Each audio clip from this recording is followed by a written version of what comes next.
If your iPad shows a message that says the iPad is linked to an Apple ID, your device is associated with an Apple account. However, what if it is not your Apple ID? Then your iPad will be in a dangerous situation that the Apple ID owner can erase or lock your iPad at any time. No worries. In this video, I will show you how to remove your Apple ID from your iPad quickly.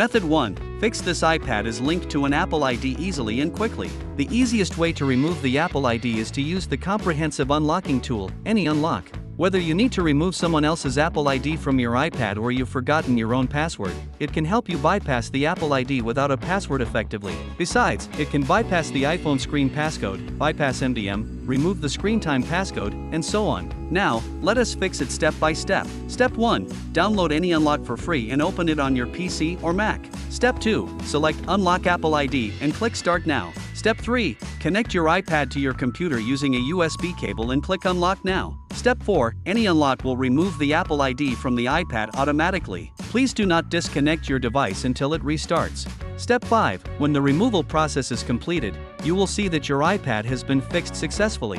Method 2. Fix this iPad is linked to an Apple ID via Apple support. If you can obtain the Apple ID and password from the owner, follow these steps to unlock your iPad.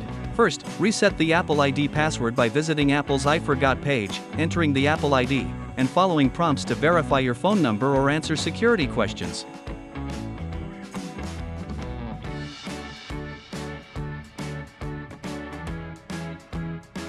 Second, return to your activation-locked iPad and enter the Apple ID and new password on the lock screen. Ensure the credentials are correct to avoid lockouts. Hope these methods help you solve the problem. If you found this video useful, leave a thumbs up and subscribe to our channel. Leave a comment below if you have any questions. See you next time.